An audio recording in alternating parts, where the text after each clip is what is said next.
Hello, everyone, and welcome to the first episode of Hotline League in 2024. It's great to be back. We've had about 2 weeks or so off. I think it's been 3 weeks since we've had a show, and I am back and ecstatic and ready to go. First off, let me introduce new co-host. This is his second episode, Cubby. How's it going, Cubby? I'm good. I did not have a lot of commissioner responsibilities this week. I still got about 5 years and 11 months to go till that. That's true. That's true. Yeah, but and you have to kill the current commissioner, just so you know. That's whenever whenever a Hotline League host becomes a commissioner, the new Hotline League host doesn't become one until they have removed physically the other person from this life. I think I can make a great pitch to Mark about some LCS content. Hunger Games. Yeah. I don't know if anyone's ever heard of it, but that could be kind of fun. It's very trendy right now with you Zoomers. I've decided this is going to be our new dynamic. I'm the boomer, you're the Zoomer. And especially because, for those that don't know, Twitch chat, how many of you, if I had said like, oh, I went and bought this on QVC, or I was watching QVC, how many of you would know what that is? Because both Drew and Cubby did not know what it is, and it's because they're young and I'm old, and that's how that is. We got brunch this morning. It was very nice, but that one tripped me up. I felt bad. I was good with the rest. Like I don't want to spoil the rest, but there were some other ones in there. But yes, I might have showed some of my ute. Yes. There. Yeah. Well, our guest this week is none other than Svenskeren, or Sven. What do you go by these days, Dennis? Oh, well, you just said it. I guess you can call me Dennis, whichever is fine. All right, our guest this week is Dennis, formerly Svenskeren, you're currently one of the many people in eSports who are underemployed. Is that correct? That is true. Okay, what were you doing? Remind everyone what you were doing last year. So last year I was on Academy TSM squad for the spring split, and then for the summer split I was coaching on Dignitas as a second coach, I guess, next to the head coach. And now in 2024 there's like no GMs, there's like no coaches other than it's usually like one coach, maybe two, and there's two less teams and way less academy teams. It's actually crazy to think about the fact that this time last year, there were 20 teams competing in North America in the competitive ecosystem, and now there's like 10. I mean, depending on how you define some of the amateur teams that are around, which is kind of funny. So, but yes, unfortunately, many folks are currently underemployed because of that. But I'm glad you were down to come on the show. How was your break, Svenskeren? Yeah, I mean, it's been wild, and thanks for having me on the show. I didn't realize it's the first of the new year, so thank you for inviting me. Yes. And I mean, I've had a good break, I would say. Kind of stressful, trying to figure out my future here in the next year and talking to a lot of different teams, but nothing ended up working out, sadly. But yeah, I was just recently in the vacation in the Philippines and visiting my girlfriend's family there, who still lives there. So that was really exciting. That is really cool. Cubby, I know I'm just going to pretend that we didn't talk about this over brunch this morning. What has the last week or two been for you? What was your holiday break like? Pretty similar. I went home to Chicago, and my girlfriend met my family. So, what's up, Sven? Hope you passed the test. Yeah. Did you get to do anything fun or chill? Ate deep dish. Drank too much on New Year's Eve. Lost money on football, and that's about it. Okay. Yeah, it was fun. Any video games? Yeah, some Magic. I hit Diamond at the end of the month in Standard. It was dynamite. Very good. Well, for me, I had a really, really good break. I went and saw family during the holidays, watched some Doctor Who, because I've been rewatching that and skipping through. There's a really great rewatch guide. If anybody needs it, tweet at me or something. I'll link it to you. That I've been using to rewatch it and also catch up on seasons that I didn't watch back in the day. And then I went last week to Palm Springs and did a little bit of a personal sabbatical to try to figure out what my goals are and stuff this year. And I don't want to like hype it up too much or whatever, but I do think that even though I have no idea what we're going to look like from a budget standpoint this year, I am going to be trying some different things on the channel that I think people will like. And we're going to try and put out some like really high quality, high effort stuff, I guess is what it is. I think oftentimes the YouTube channel has seen a lot of stuff where it doesn't require too much planning for me, because I think, and the reason why is because we put out a lot of content every week compared to a lot of YouTube channels, especially during the LCS season, where you have oftentimes a surprise test, and then you have all these interviews, and then you have Hotline League, and maybe I'm doing an editorial video.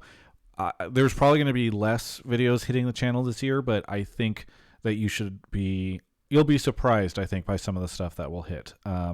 So I am curious to see how people take it, but I have a lot of big plans for this year from a content perspective, and I'm very excited about it. Also from a personal perspective, but that is hardly relevant for my League of Legends eSports podcast. Anyway, do want to shout out Alienware for sponsoring the show. Really appreciate their support. What all has happened? I guess we've had, in the last 3 weeks, really nothing happened at the end of the year except for Champions Queue came out.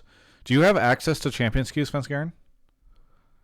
I mean, I have a Tournament Realm account, so I would imagine, but I don't really have any plans on playing in there now. But I mean, you can, just because you have a Tournament Realm account doesn't mean that you can, like, access it, right? Because you have to use the Discord and everything to... I mean, I'm still on the Discord server, so I would imagine I could still use it. I didn't get kicked on there, so... You just don't feel like playing it? No, I'm not. I'm not really looking to continue playing at like a high level, and I think Champs Queue would be... If I'm playing on there, I'm going to be rusty, and people are going to be pissed that I'm playing, so yeah. It's not going to be the best time. Okay, so you just announced your retirement. That's what just happened on the show, right? I mean, technically... Perfect. I wouldn't call it retirement. Thank you, everyone, that you've tuned in. The very first episode, we're kicking it off by legendary League of Legends eSports pro Svenskeren retiring. No, I mean, would you potentially go back and compete again? Like, is that something? Because whenever you say you're not really looking to compete, I feel like that signifies a retirement. I think the League of Legends scene right now is just at a level where I just can't compete because it's at a really high level and teams are not willing to give someone like me another chance. Like, I've already had my chances, like 10 years in the scene. Like, everyone has already seen what I can do. So I think a lot of teams are more willing to give new people an opportunity and just let them like grow, I guess, and see if they have a higher possibility of like being the next crazy guy. So yeah, there's just not really any shot of me coming back. Well, you mentioned that you were trying to figure out what you want to do this year. Did you figure it out? Yeah, I mean, I'm gonna be trying to do personal coaching while I'm still hoping for a opportunity in the LCS. Like, I want to continue coaching on LCS level. I just have a lot of passion for the team aspect, and even if nobody wants me to play on the team, I still want to contribute to a winning team, and just I like that whole team atmosphere, I guess, of everyone trying the hardest and just coming up with ideas of how to become the best team possible. Doesn't matter if I'm playing or not, like, you still get the same satisfaction from winning, even if you're on the coaching side. So that's what I'm looking forward to.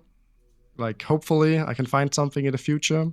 In the meantime, while I don't have anything, I'm just going to be doing personal coaching, like one-on-one, and probably going to be starting up my stream a bit again, just to start coaching a bit on there as well. Yeah. Well, if you stream, you could do Champions Queue. I don't know. Did they say how long it's going to be up for, Cubby? Because they had it up for the offseason. I assume that means it ends whenever LCS starts because they're terrified of the pros getting flamed for not competing on it. Yeah, I'm actually kind of curious to see what happens because I think as long as 14.1 isn't on live servers, then CQ will be really active. Like, we've had 6 lobbies a night pretty consistently. But I think once 14.1 hits live servers, I don't know what's going to happen. Okay. Like, we'll kind of see. Because I think part of the advantage or appeal at the moment is the fact that you're playing the new patch early. Like, it's a huge advantage. You're going to compete this upcoming year. Yeah. Yeah. Well, we will see what ends up happening soon, I guess. All right, so I know we got distracted because we were learning about Svenskeren's retirement, but we were talking about the different things that have happened in the past 2 weeks, or 3 weeks. So we had Champions Queue stuff. We have the new schedule now out as of today. We have an understanding of how it's going to work. It's still best of ones. There's 4 games a day, which is going to be really weird. Like, it's going to be so strange to show up at the studio and just be done. And I oftentimes left before the last game because they were, well, I won't say who because one of their coaches are here on the show. But I would sometimes leave before the games that I was less interested in or perhaps would not be as compelling. Those were always at the end of the day. So, like, it's just going to be really strange from that perspective. We learned that Riot is thinking about allowing teams to compete during a summer break in the Saudi Arabia World Cup, which I assume we'll get a call about on this episode, but I certainly have some opinions on that. I don't know how many people have heard about it, but it is, yeah, that's an interesting thing. We now know it's been officially announced where the Worlds and MSI locations are for all of it. Found out that Worlds is going to be played, the vast majority of it, in a small studio with an audience of 200 people, which is something I'm not super thrilled about. We're trying to think of good, positive things for the new year. I want to be optimistic, excited. And I think that Mark is teasing like LCS announcement on whatever his RAN vision is that's supposed to hit tomorrow 9 a.m. Pacific. So unfortunately, by the time people are listening to this, if you're not watching it live, there's a very good chance that stuff will be out and we won't have had a chance to talk about it. But that's Mark's fault because he knows when Hotline League is and he's purposely scheduled it this way. Yeah, so that is out. That'll be probably the more optimistic stuff, but I think there is some unfortunate things. What else am I forgetting that has popped up in the last 3 weeks? Anybody have Arcane season 2, though not necessarily relevant for this show. Smolder, though not necessarily relevant. I think most of our pros actually don't have visa issues this year, which is great. Yeah, that's usually a big thing at this time. I think I saw Dove got in today, so I think only Castle is missing. Yeah, and I think Castle will be here sooner than later, so that's fantastic actually. Yeah, I think that's super cool. Yeah. The other thing that we do on episodes like this, the first episode of the year, is usually the first week of January. This is the second week of January because last Monday was New Year's. But normally on that episode, we look forward. We talk a lot about, like, what do you want to see in 2024? What are your predictions for 2024? What are your hopes and dreams? Like, I think that's going to be half of what the show is going to be. Maybe the other half will be some of the other stuff we talked about. But yeah, that's what we are mostly talking about, or that's what half of this will be on this show. So setting the stage for what people want to put those takes in about. You want to put your takes in about any of the stuff we just talked about. You can put it in about some other announcement or some other news that we've forgotten or some other interesting take. But yeah, in some ways, this episode is a bit of an open call-in show where people are going to be talking about their predictions, their hopes, their dreams, their expectations, all that stuff for the year. So that's kind of where we're at. And yeah, I mean, I think that's it. Cubby, do you want to do the spiel? I see you've already pulled some people into the waiting room. Yeah. Hey, Travis, how about while I go grab the first caller, you can maybe describe how you would call in if you were a boomer back in the day. Sure. Yes, a boomer back in the day. Yeah, who knows? Is there a new way of calling it? Have you changed the method? You've become a co-host, and now people call in a different way? I mean, Discord's great now, but what if this was 2000? You wanted to call in on the radio show, Oh, yes. Hey, if you guys have a take, just tag me. I'm going to pull stuff mostly related to this upcoming year or stuff that I think that's going to be interesting for Sven. Like we had someone ask a question about Dig. I'm sure that'd be great for Dennis to talk about from this past year as well. But yeah, I'm going to go grab the first caller, and yeah, let's have fun. Yeah. So for those of you, if you haven't seen the show before, you'll want to join the Discord, which is just discord.gg/Travis. You can join that even if you're not on the show right now or you're listening to this later. Just join the Discord, hang out. People talk about League, we talk about Magic, we talk about books, all sorts of fun stuff in the Discord. And I try to pop in from time to time throughout the week and talk to people. There's also, if you are a sub, there is a sub topics channel. But once you join and you put your take in, you need to make sure you're in a voice call, because that's where we will be able to pull you into the waiting room. Once you're in the waiting room, wait for Cubby to show up and do an audio check with you to make sure that people can hear you. But yeah, looks like our first caller is here. It's none other than Tom. Tom, where are you calling from? Tom? Hello. Oh, what? Oh, I got bamboozled. No, bring him. They joined in the channel again. Tom, are you here? Okay. Tom. This is classic. Tom was able to speak in the waiting room. I don't know what happened here. Oh no. He's getting silenced. Join them. Go in the waiting room and double check again. See if that works. All right. They keep joining and rejoining. We'll see how it goes. But I do want to shout out Bernie's left nut for the 13 months. Hust Bus gifted a sub. I am Elvis4. Thank you for your Prime. And then Bug Juice Reviews has both subbed and sent $5 over on YouTube. So thank you so much. We've got Tom keeps joining and rejoining. Yeah, it was able to work in the waiting room. Let's try on air too. This is something that happens sometime. Tom, are you here? There it is. It's a weird Discord bug where sometimes people can't talk in that other room. Tom, where are you calling from? I'm calling in from Auckland, New Zealand. Auckland, New Zealand. Awesome. Love that we're starting our first caller of the year is from across an entire ocean. What do you want to talk about on the show tonight? What's your take? Yeah, so my take today was that with the LCS going down to 8 slots, and since there's no lock-in tournament this year, the teams that adapt the fastest to the new patch and pick up the early wins will make the difference for playoff seeding later in the season. And that'll be really important if there's only 6 teams that make playoffs this year. Yeah, and also there's way less weeks, right? Like you can look at the schedule right now, and it's not just that we're down to 8. It's also that there's, I think, 6 weeks of LCS, if I correctly counted. There used to be, for those that don't know, 9 before playoffs, and then we went to 8, I think, for several years, and now I guess because there's 2 teams we don't have, we're down to 6 weeks, and 2 of those weeks I think are super weeks. Yeah, like February, the first weekend of February is Friday, Saturday, Sunday. So. Wow. I mean, only 6 weeks to figure it out. And sorry, Tom, you were saying that it's going to be based on who can figure stuff out the fastest? Yeah, I think that also, like you say, with a shorter amount of time, but also I feel like the teams are maybe a lot closer in strength with 8. And so, finding that getting in top 6 to make, or if it is top 6 to make playoffs, I think that'll be a lot more of a battle than maybe top 8 out of 10. And so getting the early wins and figuring out the new patch and figuring out how to work with the team, I think is going to be really, really important for this week and next week in particular. Yeah. Oh, sorry, next week and the following week in particular. Yeah. I guess, first let's throw over to our guest, Svenskeren. Svenskeren, as a competitor and coach, is it strange to know that LCS is like only 6 weeks? Does that feel like a very short period of time? I don't know. What's your thoughts on that?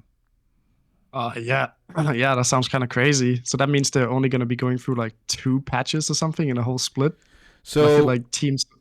Here's the thing: there's a giant 3-week gap in February. We go from in the middle of the split. Yes. So I think it's after the first 4 weeks. So after the 4, I don't know how many people have noticed this. It goes Sunday, February 11th to Saturday, March 2nd. So there's a gap between the 11th and the 2nd of where there's no games that are being played, which just seems really fucking bizarre. And I don't like it. Like, I would have rather, I don't know why that is, but I would have rather them started the season in February if they were only going to do 6 weeks and play through that. I think having a break is very, very strange. I think I see people in the chat saying it's to make room for Valorant, but I don't know if they've publicly said that yet. Is Valorant America's then? It looks like it. Other people are saying mid-season tournament NBA style, which I think would be kind of fun. I don't know what you would think or feel about that, Sven. There's got to be something. They can't just take a month off, not have anything. That's going to be really boring. Yeah. especially for the competitors. So VCT America starts February 16th, says Nocturne Navi. So that seems like it would coincide with we have to stop the split in the middle of the split to have Valorant played. So that's fun. Yeah, I'm sure it'll get explained tomorrow, but I don't know. What okay. So yes, so 6 weeks, take almost a month off. What do you think, Dennis? I mean, like Tom was saying, obviously the games have a lot more. There's a lot more at stake now with just being less games and less teams in the league. So before it was summer split, it was only top 8 making playoffs, and in spring I think everyone, or like top 6 was making playoffs, and everyone was making it in spring basically. But now it's like reversed, where every game just matters no matter what. So I like that aspect of cutting down teams, where if you lose super weak in week 1, like that's actually gonna affect you all the way to the end of the split. Like if you go 0-3 in the first week, like that can be a terrible start. But in the past, just because there was way more games, you could always fix things. You had longer time to really like fix the team atmosphere and like work through struggles. But now I think it's going to be a lot harder to really take the time and like work through issues. I think now it's going to be a lot of band-aid fixes because you just don't have much time. So instead of like getting to the root of the problems, you might just quick fixes and not really fix the whole issue. Yeah. If I was to add to the take just a little bit, I think also that it might give, I think the rankings of teams might be less relevant in the first week or two. The pre-split rankings of where people might envision what team will be best and what might be lower in the rankings. I think that it gives that like all teams a really good chance of taking a couple wins and bumping them up the rankings quite considerably. Yeah. I mean, you get 14 games. Like I'm a huge fan of the NFL, where you get 17 games in the regular season, and it really does feel like anything can happen. Like 14 is not, the variance in that is actually crazy. And interesting, Travis. I do think teams that can adapt fastest to a new patch. That's with 14 games, it might be important this year. Yeah, I think that probably makes sense. I like this take a lot. I do think that, I mean, I feel like summer is usually where things languish. But you know what's funny is we just did a 6-week split, didn't we? That was summer of last year because of the players walkout, and that I think actually I liked that. I remember that it helped a lot, especially back in the day when we had 9-week splits. You would get to like week 6 and you'd be like, oh, okay, like these games feel less relevant. You get me to like week 7, week 8, week 9, especially week 8 and week 9, because like you just felt like teams had kind of split up by that point in time, and you kind of understood that. So I do like the idea of having this more packed in. I know a lot of people are very upset about the amount of games that are being played, and I feel like it's funny because when I see people say that, it does not feel like Dexy, for instance, in the chat says 14 games while other regions play 50, and all this stuff. I've seen this stuff before, and I feel what's interesting to me is it's not in traditional sports. I feel like you'd see people have that complaint, and they'd be like, "There's not as much going on. I want to watch more games, and they're not broadcasting as many games." Like blah blah blah. I feel like the reason people don't like it is because they feel like it changes how competitive North America is. Like, oh, how can we keep up with these other regions that are playing 50 games when we're playing 14? Or Verbal Horse says 56 games instead of 90 or whatever. And I'm curious, Svenskeren, do you think that there is merit to that? Do you think that there's like that if we are not doing best of 3s, if we're doing 6 weeks instead of 8, that it's just like, oh man, these teams are getting way less practice compared to other regions? I mean, definitely. There's no debating that. I think if you're coming into this split as a rookie with no stage experience, it's going to be really hard for you.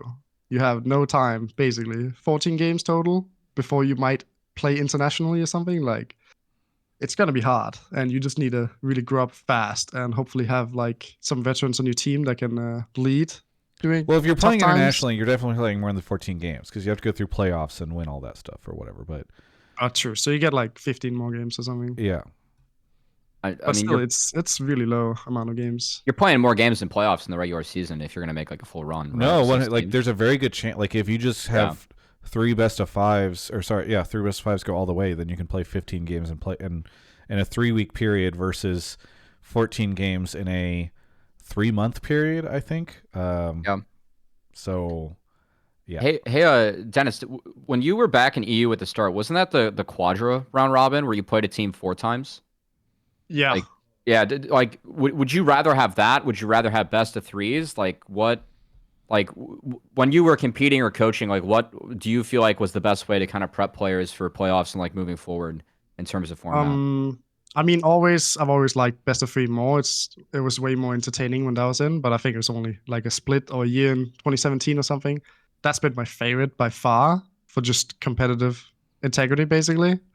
But I really liked the system when I started out in like 2013, where there was just a bunch of games and you just played every team. I think it was 4 times. Yeah. Mhm. So it was kind of crazy, the amount of games. But I think I like it as a competitor because it means I get more games on stage, and stage games just give you so much more experience. Like, I think one stage game is just worth like 10 scrims, basically, because the scrims just, there's not much at stake, but the stage games really, there's something there always. Yeah. Well, Tom, I guess kind of going back to your topic, you just think like the stakes are way higher. Is this something you like? Would you like to see more games played? What is your take, caller? I think that I'd always like to see more games, but I think that what will be really interesting is at the end of this season, I'm really curious about who's going to get the 4th, 5th, 6th slots. I think that, especially if there's like an upper and lower bracket in playoffs, like the second chance games, I think that getting into the top seed of playoffs is going to be really important. But even just getting into playoffs this year, I think is going to be harder. So yeah, I'm curious to see what like the cutoff threshold to get 6th place is. Whether it's if it's 7 games and you can get 5 games in the first 3 weeks and then get 2 games in the last few. That might be a big difference. Yeah. All right. Well, thank you so much, Tom, for the call. Anything you want to shout out before we go on to the next caller? Yep. Shout out Alienware. Thanks for sponsoring. Shout out Mark, new commissioner. Thanks, you guys. Who? And Travis, shout out for the last time I called. You made it a TikTok, so I appreciate that. Oh, did you say I should make a TikTok the last time? No. It was completely, a surprise the next day, but it was great. Oh, okay. Wait, so Such a good take. sorry, you called and then I put your take on TikTok. You're saying? Yeah. It was the Jensen call, and it was a couple of years ago. Yeah. That was a long time ago. Yeah. Like 2 second years ago or call. something, It's yeah. been a while in between. Yeah. Well, anyway, thanks for the call, Tom, and we'll catch you next time. Thanks. Bye. Yeah. All right. Cubby, do you want to go grab the next caller? Yeah, on it. Thank you. Woohoo! Thank you to I am Elvis for Spud Tugger, Gert, Notorious Bubble, and Go Swim a Lap for the subs. We're on Twitch and on YouTube. I have no one to thank because YouTube, you are not competitive with Twitch. I'm just letting you all know this. That's how that works. All right, so Cubby is grabbing the next caller, and when he gets back, we'll get back into that again. We're talking about stuff from the relevant to the beginning of the year, and we have Bluejay here. Bluejay, where are you calling from? Hello, Ontario, Canada. How you guys doing? Pretty good. How are you? Good. What do you want to talk about on the show? My take is that this is Jensen's biggest, prove yourself kind of season since his rookie season. Pretty much every year, almost in the LCS, Jensen's been one of the best mid laners we've had, except for last year on Dig. And I think that if he doesn't have a good performance here in spring this year, I think that FlyQuest might look to replace him in summer sometime. But you think? I mean, it should be much easier this year for him to have a better performance because he's going to have better coaching staff, right? Sure, yeah. Yeah. And maybe Inspired, who's pretty damn good too. Yeah. All right. That's fair. Okay. So, yeah, do you want to elaborate on this at all? Why is it like this year? What is the What's the sort of extended take here? This year, I guess it's because we're starting to see, I think even Svenskeren mentioned it earlier, that like you're starting to see a swap to a lot of younger players and kind of hoping that you might find the next phenom. Even if you look at the mid laners, not even just the mid laners, actually, just look at players in the league altogether, you're seeing a lot of new faces, even with the reduction down to 8 teams. So it's like you only get so many chances, especially as like, if you start to struggle, it doesn't seem like the LCS has always had a lot of patience for players like that. So it makes me wonder. And also, feel free to fact check me on this, anyone. But I thought that I heard FlyQuest was going for a different mid laner in the off season, and then landed on Jensen. But that I could be misremembering that. I don't remember. Honestly, a lot of that stuff is from a couple months ago, and so it's kind of out of my head. Yeah, same. JoJo, but I think they were in the like running JoJo, for but that was it. JoJo. Yeah. Were they not going after a European mid? Am I making that up? They got one. Yeah, Yeah, they got 2 with their coach. I don't know. Maybe I am making it up. I thought there was like either Larson or Humanoid or something rumors, but I might. I mean, it's all in the off season too. Like, just because like everybody starts talking to everybody, right? So, people are saying Nemesis, in the Twitch chat. Yeah, I mean, I don't know if that was true or if that was just rumored or if they were just kind of putting feelers out. It's always kind of a weird thing, but, well, I hate to call on you again, Dennis, but I feel like this is a question made for you. You are both a person who has played with him as a player. You are also a person who has been a coaching staff of his team. And then you also we're just talking about how you feel like people want younger players. So what is your take on Jensen? What's at stake for Jensen this year? Oh, and also I was coached by Jensen. So we've gone full really? circle. When was that? Back in SK. 2014 SK game. Oh, right. Holy shit. That wasn't Jensen. That was Incarnation. True, yeah. Very different player. Okay, so I mean, what do you I can go. I think that Jensen is still really good. I think on Dignitas as well, he was really great, and I think he just shows working with him is very easy. I think his knowledge of the game is like at the highest level. Even this last split when I was working with him, he knows what it takes to win at the highest level, and he's willing to sacrifice to make that happen. Like, he's good at shot calling. He knows how to call in key moments of the game where a lot of players kind of fumble, but he's really clutch, and that's just something he's always been over his whole career. So I think this year his team is also just really stacked and insane. So I mean, sure, if he doesn't perform this year or doesn't look good, then it would be kind of crazy. But I think he will. Yeah. Cubby? I can see where fans are coming from with this, because like, at least for Jensen, I mean, his thing was like, he has made worlds every split or every year, and he's coming off the first year where he didn't make worlds in NA. I think having this be like another prove it is honestly like somewhat fair, but it's also like the fact that he's earned that high expectation because of how good Jensen is as a player, right? So if you want to, like, I feel like when he subbed in for C9 last year, or I guess not this past summer, but like, the last time he was in C9 in 22, like, that was kind of a prove it for Jensen, right? Like, he came back after being off in spring, and he got that team to Worlds, and like, they won with the first seed. Like, that was cool. With Dig, I don't think anyone really expected that team to get to Worlds. I think they expected them to be feisty in the middle of the standings, and I think Dig somewhat did that. Like, I don't think the playoff run was quite as good as Dig was hoping for based on what they had in the regular best of season 5 round. away from Worlds. Yeah, exactly. Like, it was close. So I can see like how Jensen doesn't feel quite as dominant as a mid laner as he was in the past, but he still feels like a good player.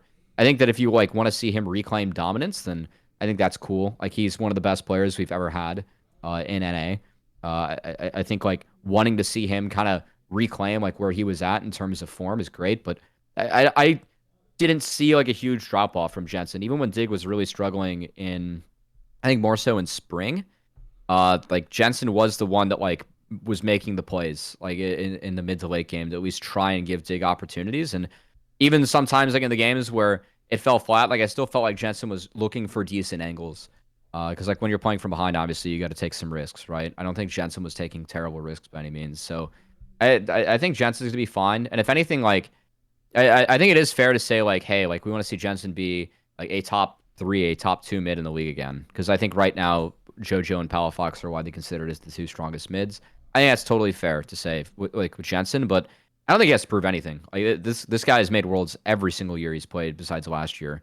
If he gets back, then that's a crazy accomplishment to get back again too. And I'm with Dennis. I think the roster, like, I know how this roster is going to play League of Legends. Like it's very, this roster was made to play for bot lane and make sure that those 2 rookies are going to be okay. Like Flippo will get pressure early. Jensen will be fine late. They will set up around these guys like well on the map. It's a smart top side. Like I think the floor of this team like is high just because it makes sense to me how it was crafted. Yeah. And so I think FlyQuest can be fine in that category. Question for both of you, where do you think Jensen will end up in terms of mid laners? Like at the end of this 6-week, 2-month period, where do you think he will be? People will rank him from a mid laner perspective. If I can go first, I think it's hard for me to judge because I don't really know how good Dove or Mask is gonna be. Mm-hmm. I think the only one that's better than Jensen is Jojo Pian outside of everyone else, and then Jensen is like after that. But obviously, depending on how good Mask and Dove is gonna be. No Insanity or Palafox in that conversation, Dennis? I think those players are like they're decent, but I think Jensen is better. Gotcha. Someone clip this to show Palafox. They can pop off on the specific one-trick champions or like the champions they play a lot, but Jensen is way more consistent and will not lose you the game basically ever. But those players are very inconsistent and will go for the pop-off plays. But I think Jensen is just consistent. Yeah. If I've learned anything, it's that if you show this clip to Palafox, it's just going to be perfect motivator for Palafox, and maybe NRG goes on another run. That's the plan. It's energy fuel, actually. Sure. Yeah. I'd say probably Jensen. Like, JoJo's 1 for me, and then I think I'll give Palafox a nod next, and I'll probably put Jensen. But I think that the gap between JoJo and the rest is a lot bigger than like Palafox and Jensen. Like I think that Jensen could end up anywhere but 1. I'd be surprised if JoJo wasn't the strongest mid. I know. I'm go ahead. Curious how the meta shapes to be, because I think right now meta is going to be very much like mid must play for push and you must go bot. And I do think that Jensen, like, he's going to be fine in those metas, but I still think that like in other metas where he's allowed to more so like team fight later is still like where he's really impressive. Like I always think he team fights well. I think Jensen will never lose you the game in a team fight. So I think like some other mids, like APA is really good at like affecting the map, right? Like I think that where the meta's at the moment could actually help like him look better. But I probably still have Jensen like just not 1, like probably 2, 3, 4. That team's really strong too. So yeah. I know you've been on vacation, and we've all been on break, but have you looked much into Dove and Mask? I'm curious if you have high hopes for them, because I mean, Dennis was just saying he's less familiar with them, but like you also did not put them in that conversation for top 3. No, I actually think Mask is like a decent call. Like I watched a little bit of his tape through Raz's stream as Raz was doing VOD reviews, and actually Mask kind of feels like a mini Jensen in the sense that like he very much understands his role and his job on the map. And I thought that UL team was really griefing him, and he was actually playing fine. So I actually think in like Mask in the EU Masters games I saw was actually like pretty decent. I think it's just gonna be like a fine mid. I think that he'll be serviceable and do his job. Dove, I'm not as sure because when I didn't really see Dove in LPL last year. I heard that he was okay. He's a very good Azir player. The last time I saw Dove was when he was sacking every wave to help Prince get fed on the sandbox as the top laner, and he was a terrible top laner. But we love Dove because he knew how to play the map, and he gave up everything for Prince, and that team was fun. Yeah, I love that Live sandbox team. Yeah. But yeah. Well, I guess we will see. I guess bringing this back to the Bluejay's take, which was Bluejay, would you say make or break it year for him? That's kind of what the take is, yeah. The other part that I should also add on is that this really seems like FlyQuest wants to win. They don't want to wait and you see how things pan out. That was kind of the other part, is if they see a better option, I don't think they're going to hesitate to jump at it. So it's like that's kind of another reason to add to the make or break sort of thing. Are there better? I'm trying to think of who are in the pool of players. We need to create like a Team McDonald's or something that of the players that like people thought should have teams. And I'm trying to think of what mid laners are in there. So I started doing that myself also, but then I realized that there's always so many switches that happen now, especially because there's like winter and LEC and stuff like that. So if there was a different European mid that they wanted to go after, that they might do that. So I stopped trying to make that list in my head just because I thought like last year there was teams that weren't even playing by the time. I don't think they have. They don't have an. Oh no, Inspired is Yeah, he got a green card. Yeah. Mm-hmm. Everyone. Yeah. But there's not any former LCS people that are like were playing last year that we think should be in the league. Not really, no. Position, yeah. No. All right. That's kind of why we have so many mids that like Mask, for example, or why Quid still has a spot, no offense, or Dove, APA, etc. Well, Bluejay, thank you so much for the call. Anything you want to shout out before we go on to the next caller? Yes. Like this was like a month ago, but someone was trying to call in for the first time and they were saying they were really nervous. I just want to encourage more people to try to call into the show. This show requires a lot of different takes, and the more takes Cubby has to look at, the better the show is. So I just want to encourage people like, yes, you might be nervous to call in. That's normal. Please call into the show. It actually makes the show way better when you got like a bunch of wacky takes. Yeah, don't be a fucking coward. There's so many people who will watch the show and then they go to the YouTube comments and they're like, this is dog shit, or like nobody talks about this, or they didn't do this, and it's like, hey, just call in. All right. True. If you disagree with something about me, call in. All right. Thank you so much, Bluejay, for the call, and we'll catch you next time. Thanks for having me on, guys. Looking forward to the season. Yeah. Thank you so much. All right. Off Cubby goes to get the next caller. Thank you to... Oh my God, people's names on here just get so bad sometimes. Average Joe 91, As to Mouth 69 420, Benjamin, and Magi Mick. Thank you everybody for the subs. Yeah. Over on YouTube, nothing, because YouTube is not competitive with Twitch. I'm trying to create a sense of rivalry between these two groups of people.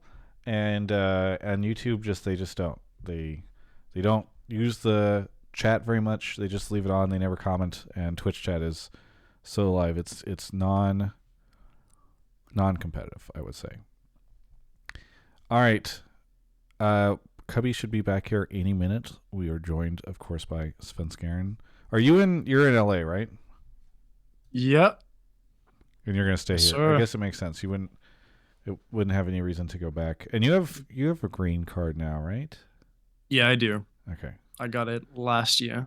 Nice. Congratulations. So you can just chill. Yeah. Sick. Cloud is here. Cloud, where are you calling from? I'm calling from DC. DC. What do you want to talk about? I actually want to talk about Dennis's experience coaching on Dignitas and why they lost, and if that has anything to do with the allegations that you guys would take like 45 minutes in between scrims doing review. All right, you go ahead and explain all this for Cloud for the people that don't know.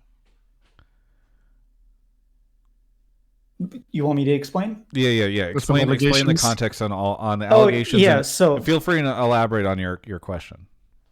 Yeah, so mainly I wanted to know how it is like going from playing to being a coach, specifically Jensen, who's also notorious for, let's say, flipping scrims a lot. And also I heard that when they were scrimming EG, they would often take a very long time between scrims. And I think Kelsey Moser even said, like, she asked, like, what's going on between each game between scrims? And they're like, oh, we're translating for Rich, but like, does it really take 45 minutes to translate? So I wanted to figure out what was going on. Okay, so I feel like you're bundling in several questions here. I guess question one is, what was it like for him coaching on Dig and working with Jensen? Is that true? I guess coming from a player from a into player coaching. perspective. And then the second question is, what was up with the rumored 45-minute downtime, right? Yeah, and if it was it actually Rich, or were you using that excuse, but it was like you and Jensen just arguing over and over? Why don't we start with this? Because I feel like your first question is like, what was it All like right, being a cool, coach for Dig? And then the second one is like, and how would you respond to the accusations that have been made by Kelsey Moser against you about you saying Rich blah blah? So let's set aside this first one and just let Dennis respond to the second thing, which I think is maybe your actual question here. So, Dennis, what is all this about? Yeah. Okay, so let's start by the first question. I mean, I guess coming into coaching as a player was it was pretty natural for me. I think, like I said earlier in the show, I think one of my top values is competing at a high level, and it doesn't matter if I'm playing or if I'm coaching, as long as I'm contributing to the ultimate goal of just having a good, solid team. I think some things that I lacked in coaching was that I wasn't taking enough notes. I think holding people accountable with improvement is very important in terms of noting down what people are improving on. Say in week 1, we have some issues, and I think noting it down and going over it again and again is something that I wasn't doing that very well. I think what I have a strong, basically why someone would hire me is because I know how to win and I know the game at a high level, which some coaches struggle with. They have less game knowledge than some ex-pros would have, basically. And I think they're better in the terms of the management of taking the notes and pushing players in that sense. But yeah, I mean, for me, it was more natural to just go over the in-game stuff and the gameplay and the macro from the whole team. So I think me and Enatron on the team had a good dynamic of he was going over more of the personal stuff as the head coach, and then I was more of leading the reviews, I would say. We were both doing the reviews together, but I think it was a pretty common dynamic in a lot of teams where you have one guy managing the individuals and personalities, I would say, which is something that I wasn't very good at. If someone was getting tilted or really triggered about something, I think it's important that you have like a babysitter, I would say. A lot of teams in the past would have sports psychs and stuff, but if you're on the lower team, they don't really have budgets like that. So you just need the coaching staff to kind of like be able to do everything and just handle whatever issues come up. So I think that was pretty good dynamic we had. But yeah, it's definitely something that I had to improve on as well. Okay. What about the 45 minutes? Yeah. Okay. So the, here the, now the, we'll the get into legendary alligator. the allegations that were made against you by Kelsey Moser, Svenskeren. Let's see if I can beat the allegations. Yeah. You have 45 minutes to beat them. I don't remember the specific incident, honestly. I mean, scrimming against EG, I can remember we had some tough scrims sometimes, yeah, because of JoJoPian was on that team, and Jensen would sometimes not be able to handle JoJoPian, I would say, sometimes. So we might have had some discussions or something going a little over time, but I think we were one of the teams not going over time. I think that's a pretty baseless accusation of saying that Dignitas was dragging on in reviews. I think a lot of other teams, like we're scrimming other teams and they're taking even longer than us. So I don't think we were really holding back the league in terms of the review times. I do think like one interesting like question or tidbit in there that wasn't mentioned by Cloud was like translating for Rich. Like, is that something like, you know, you as a staff, like, was that something that was like difficult for you guys? So, like, was Rich like pretty good? Like, did you guys kind of, were you able to at least figure out a system like by the time, you know, the end of the season and playoffs hit? By the end of the season, yeah, I got a lot better. In the beginning, he was still taking lessons. I think he was taking English lessons the whole split. And I mean, we just had the manager doing the translation too. Like I'm saying, if you're on a lower tier team, the people that is on the staff just kind of have to do multiple jobs, and you just gotta make do. So Toby Gwan, like legend, best manager ever, he was doing the translation as well. So yeah, you just gotta know, like, it was a little hard in the beginning because doing translations, doing review time, just takes a long time because you miss out on important, I would say, if something gets heated, it gets lost in translation very easily, and you can't really evolve as a team nearly as fast because you need someone to have passion and show the passion. And if it goes through a third person, like it's very hard for that passion to get translated. And yeah, it's just hard in that sense. But I would say Rich's English got a lot better towards playoffs. Yeah, so we didn't really need translation anymore. So this is a bit of a left turn, but I'm actually kind of curious off of that. Like, I know FlyQuest hired Demonte for more of like a culture role within the team because I feel like you've kind of hinted at that a few times. Like, obviously FlyQuest has a little bit more money, and like that is something. But like, what do you feel like the importance is there? Like, is that something where like do you think that's a role that teams need? Like, someone's just kind of their job is to cater towards that and making sure that the team culture is good for competing. Like, and that means sometimes getting along, but also like getting to it and like being able to work.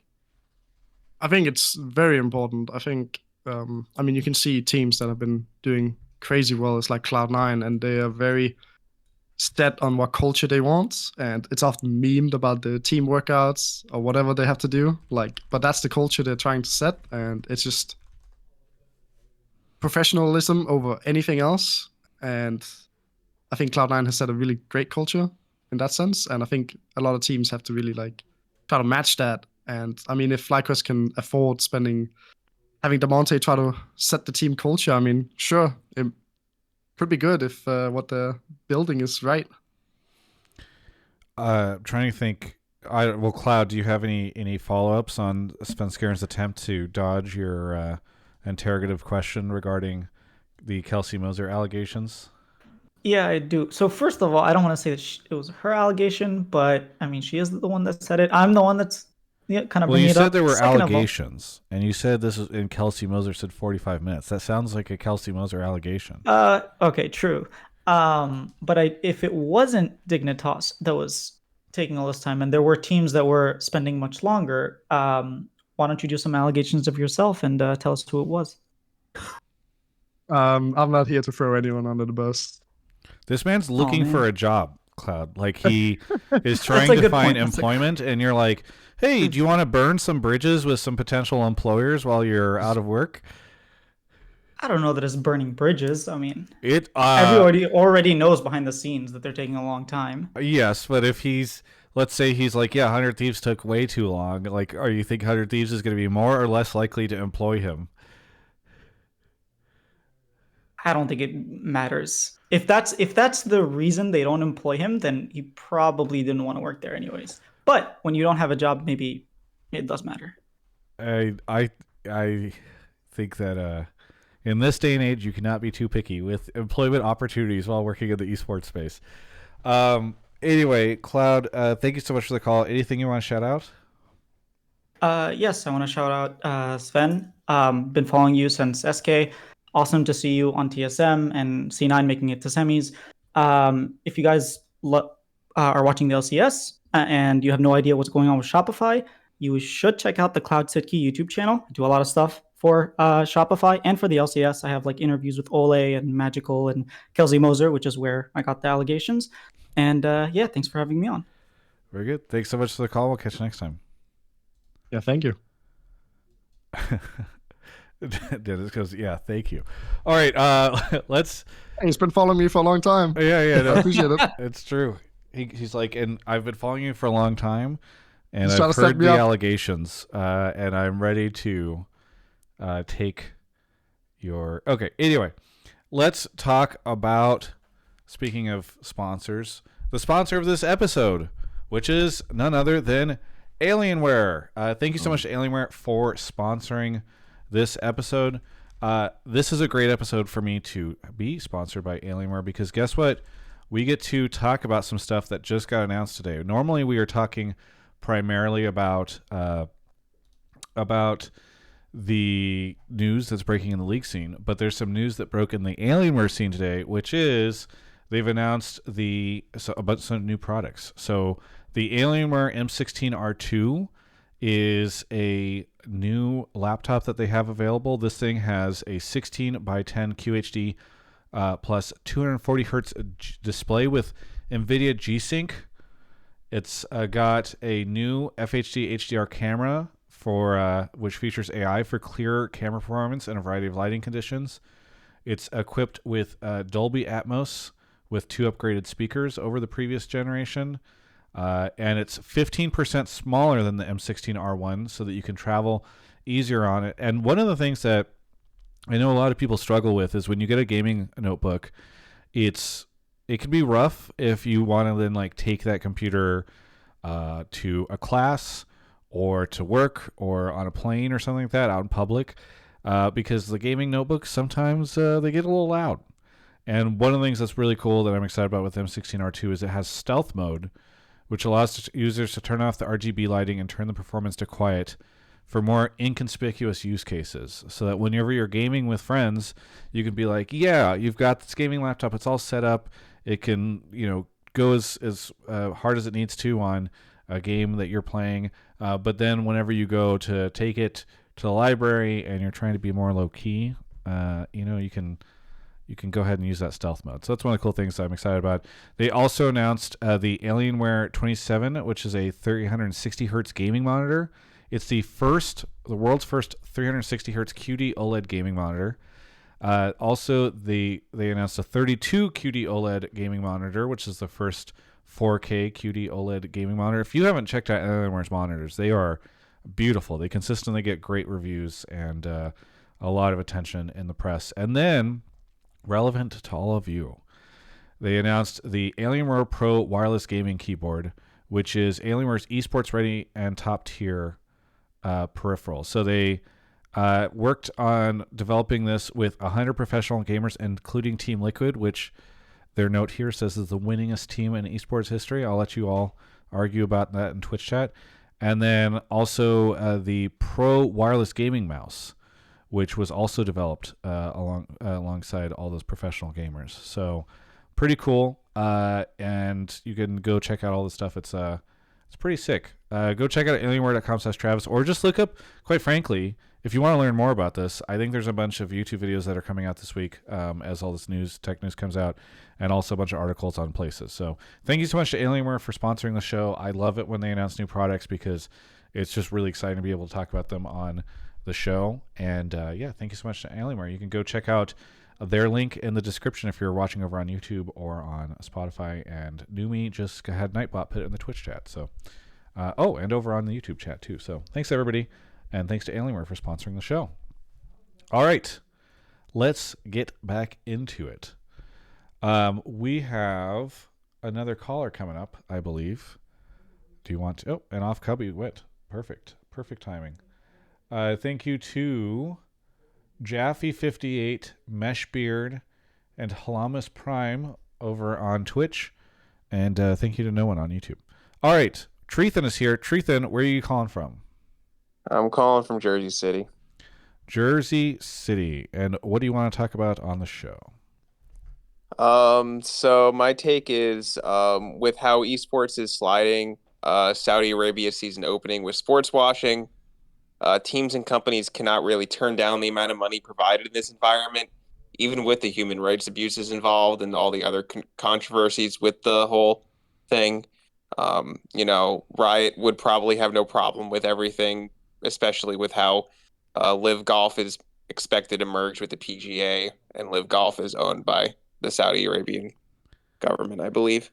Yeah, can you give, I think, a primer on, because I don't follow traditional sports much, but I know that there's a lot of stuff going on here. In fact, I was just talking to somebody about this, and then also I want to give a big shout out to Sideshow, who's a Valorant personality, former Overwatch personality, who did a really great hour-long video on all this stuff. But for the uninitiated on the sports side, can you elaborate a little bit about what's going on the sports side with Saudi Arabia? Yeah, they're basically investing their money in oil's going down. They need to figure out a way to have more money in different areas. They're investing in various sports. And then also with all the controversies with the whole government activities, it's been called a term called sports washing, which is basically the government way of kind of just being like, hey, look, we had this huge thing. All these players from all around the world are going to play here. Look at this. Don't look at that. I'm very basically generalizing it, but that's kind of how it is. And so your take is esports can't afford to turn down the money. At this current state, I don't think esports can afford to turn it down. Like, just with how the economics work right now, I would assume if Riot is offered a ton of money and a lot of orgs are financially struggling, you see this with Counter-Strike, as an example. Like, I feel like the orgs would have to be like, we have players' mouths to feed here, and we're being provided with an astronomical amount of money to help support our staff and our players. So I almost feel like that could be their reasonings for accepting that in that Counter-Strike space. I know that caused a lot of controversy there. And Sideshow's video is really good. Everyone should watch it. So, I don't know if people know this, but Riot gives the teams somewhere between $2 to $2.5 million a year to operate their LCS organizations.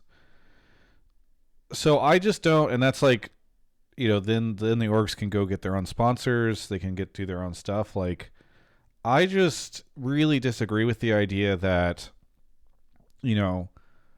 Steve is out here being like, guys, listen, I would love to turn down. And by the way, we should be clear. No LCS team has accepted, any invitation yet. It's all theoretical, right? But like, I just feel like you're unlikely that Steve or the new Shopify guys or whatever, like, guys, we have players starving. We can't afford to pay these players. They're eating ramen and living in small little homes together. Like, if only we have to take the Saudi Arabia, buddy. It's just not possible for us to survive without it. Like, it's just not, like, I guess I just really disagree with the idea that, like, if it's not this, then LCS is dead, right? Which is, I think, kind of the way you're posing it, right? Which is no. Well, you said they can't afford not to, right? They can't afford to. Yeah, I say the orgs itself, like Team Liquid has multiple different verticals, right? Yeah. So you're saying they have to take money from Saudi Arabia by having their LCS team compete there so that they can afford to maintain a Rocket League team? I think a lot of, or I'm not saying Team Liquid is an example. Last time I think Steve said that Team Liquid was actually like making money with all their verticals. Like, if we could use maybe 100 Thieves as an example, where their other verticals are failing. You know what I mean?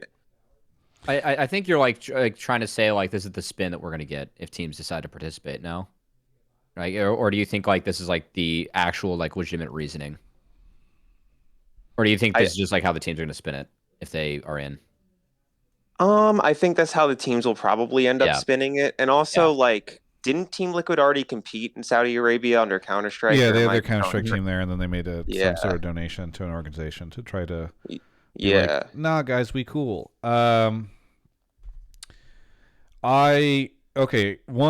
let's take a step back. So I think that Riot, it really comes down to Riot, right? They are the ones that get to decide if teams compete in this. They're also the ones that get to decide or get to grant a license to this event to operate a league event.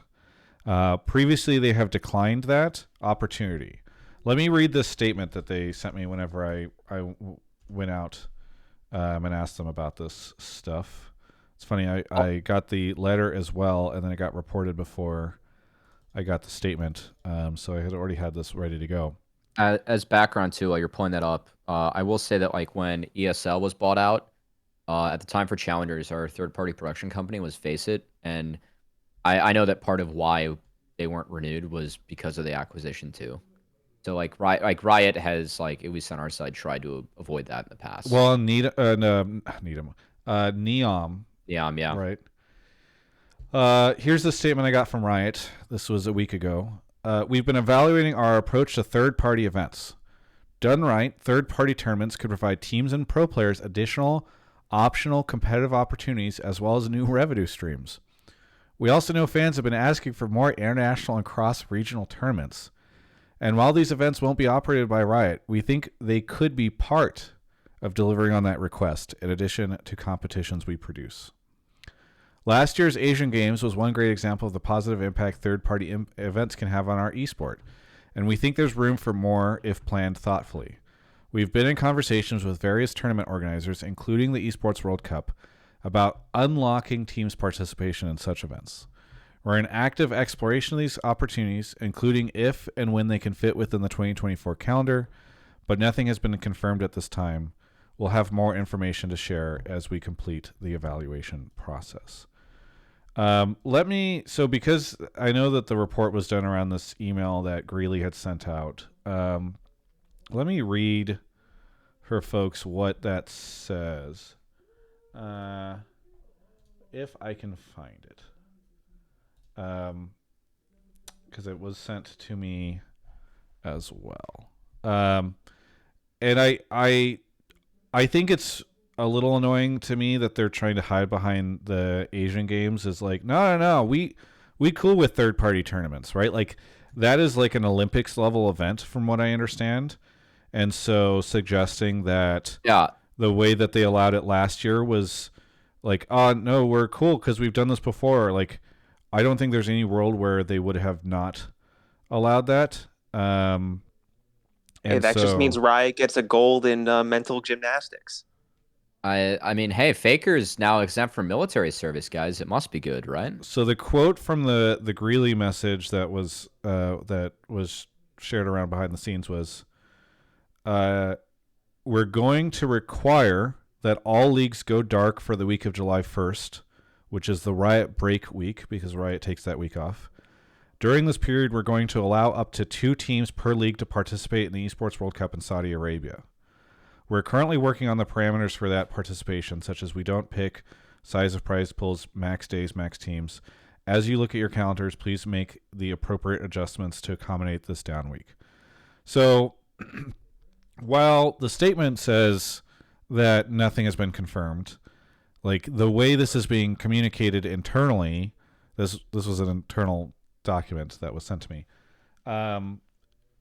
It certainly implies that they are making, like, obviously they have that week off, but it's like, it was not, we may be considering possibly letting teams do this. It's like, during this week, when we're requiring every league to go dark, we will allow this to happen. And we're in conversations about what that looks like. So I feel a little, it's at odds with the statement that Riot sent me. I also think that saying like, oh, we did this with the Asian Games or whatever. Like, let's be clear here. Riot has basically prevented all third-party tournaments from happening with major teams from major leagues for what about like a decade or so, for the most part. I think Demacia Cup is maybe something that's, there have been a couple fringe unusual things. And so, look, if they want to allow third-party international events and organizers to do this type of stuff, wow, there are a ton of existing esports organizations out there that have been producing events for many years, like DreamHack and others, that would be great people for them to partner with. I don't think that your first outing on this needs to be the government of Saudi Arabia as your partner. Like, I just think it's very disingenuous to try to pretend like, fans wanted third-party events, so we got you. Have you heard about Saudi Arabia? Like, it's just so disingenuous. And Asia Games is Olympic style, right? Well, this has World Cup in it, Travis. Yeah. It also qualifies as being Olympic style. Yes. Sweet. Yes. Yeah. The other thing is, like, to get back to what you were saying, Treethan, like, one, I don't think, if you are Riot, you can choose not to do this. And if the team, like, you're like, teams, we give you enough money, you can run your organization, you can run your LCS team off of $2.5 million a year. And I'm not saying that that's like the ideal way for these teams to run, but like saying they need this money, I think is a little disingenuous.